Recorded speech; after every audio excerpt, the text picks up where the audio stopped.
Suzanne Murphy, the Chief Operating Officer of Unemployment Tax Control Associates, Inc., also UTCA, is an expert on unemployment. She also is an ardent supporter of Bernie Sanders' presidential aspirations. That means Murphy has a lot to say about two of the biggest news stories of the week: Sanders' decision to end his bid for the Democratic Party presidential nominee and the rapidly rising unemployment rate. I began by asking her for her reaction to Sanders' decision to step aside. Well, obviously, as a Bernie supporter and volunteer, I'm disappointed. I'm not surprised. I wish I could say I'm surprised, but I'm certainly disappointed. I don't think the path forward was anything realistic at this point, given the recent primary. So I'm not surprised. It's about what I can say here. In his speech, making his announcement publicly, he said in part, "While this campaign is coming to an end, our movement is not." What do you think his impact on party politics and just the Democratic machine in general will be? Well, I think it remains to be seen. I think history will be kind to him. I think he's been influential. It's very clear that you need not be holding office in the White House, in the Oval Office, to have impact on the landscape politically, socially, economically. And I think Bernie Sanders has, in fact, had a great impact on the discussion, on the issues, highlighting issues that needed to be brought to the forefront, into the national discussion. So I do believe the movement will continue, being close to it, being very actively involved in it. I don't see that it's going to fade away. These issues aren't fading away, so they will be ever present. I think even in mainstream media, there is more discussion. There is more leaning into the issues that Bernie has brought forward, and that's a good thing. In 2016, we did see Senator Sanders eventually go on to endorse Hillary Clinton, who would obviously, as you know, go on to run for president on the Democratic side. If he does the same thing with Joe Biden, do you think you'll be able to vote for Mr. Biden? Will I be able to? That remains to be seen. What I'm more interested in finding out is how much will the Democratic Party, will the machine, the DNC, the Democratic Party itself, the establishment party, be willing to temper their positions, be willing to reach out to the Bernie supporters, to the movement, and make the changes necessary to really unite the party.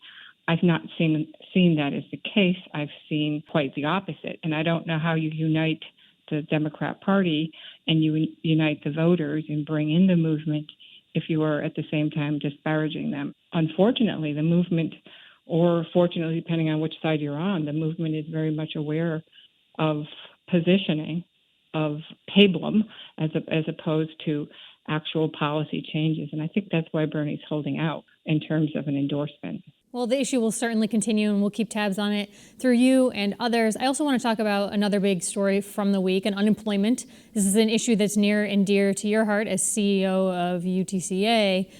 The state came out this week with some clarification, some much needed clarification around how unemployment claims can be filed and received under the new money that's available through the CARES Act. So I want to walk through with you some of these things.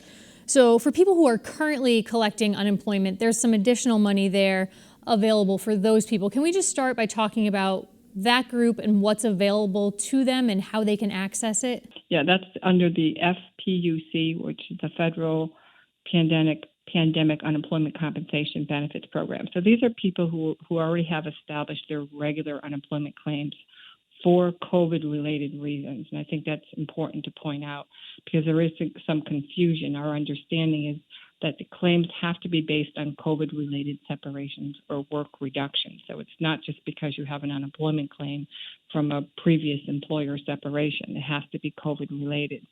And if it's a COVID-related claim, you will receive an additional $600 per week in addition to your weekly benefit amount. So if you're collecting $300, you're going to receive $600. So your weekly benefit amount, your new weekly benefit amount, retro to March 29th, 2020, will be $900 a week.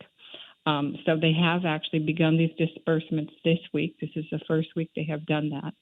It requires no additional steps on behalf of the claimant, which is important, which is a relief because you don't have to do anything if you already have an existing claim. Yeah, underlining that if you are already enrolled and things are moving, you do not need to apply for that additional money. But there are other programs that people do need to apply for. New programs, in fact. There is a program, and we'll use the wonky title, the Pandemic Unemployment Assistance Program, new for people who typically couldn't collect unemployment, as I understand it, maybe these gig workers, someone who's self-employed. But what's happening with that particular program? Well, that one's a little bit more interesting in terms of what's required of the claimants. So this new class of claimants or workers, the gig workers, charitable organization employees, independent contractors. That is still being flushed out. What we do know as of today is that they have identified the DUA, the Department of Unemployment Assistance, has identified a vendor to assist with launching the new portal. It's going to require coding. It's going to require all sorts of infrastructure and guidelines for ruling on these, not just the process for handling the claims in the system, but also for handling that from an administrative standpoint and on how to rule on these brand new class of claimants. They will begin processing claims for these claimants on April 30th. As you mentioned, it's a new vendor that's been appealed to make this happen. Do you think that that's enough time to build out this entire new portal by April 30th? No, I think I don't want to be negative about it, but I think realistically, because I've worked with the DUA and they have done a great job in many areas and they've worked out a lot of bugs on the current system. They've got a really good system now. However, to bring something in brand new, it's not even just the coding and the launch of it and the testing. It's going to have to go into beta testing. The wording in the release today was that they were hoping to begin processing, which is very different from paying. They still have to develop the infrastructure to pay the claims and also to determine, basically what is called determining eligibility. And they have to establish that criteria, which requires administrative rulings on these new class of claimants. So do I think realistically that the claimants will be paid as of 4/30/20? No. The wording was very specific. It said they were hoping to begin processing. Is the good news, bad news there, perhaps, that it might take a little longer? The money is coming and part of it will be retroactive? Absolutely. It will be retroactive. The claims will be backdated to February 2nd of 2020, and the program will expire on 7/31/2020 as it sits right now, unless, of course, at the federal level they go in, which is there is considerable talk about that in D.C., that they will sponsor another bill. Whether it addresses this stimulus package, it remains to be seen, but I think we can expect there'll be a good amount of discussion to further extend this 7/31 deadline. Unfortunately, people if the longer it takes, the longer people have to tread water financially to get that money. There's a third pool that the state gave additional guidance on this week, and that's the Pandemic Emergency Unemployment Compensation Fund. And there's some waiting there too, right? The third program is what we call the FPEUC, which is the extended benefits. No action is required at this time for claimants because it only relates to those who have had existing claims or are about to exhaust or have exhausted existing claims. They will be extended an additional 13 weeks.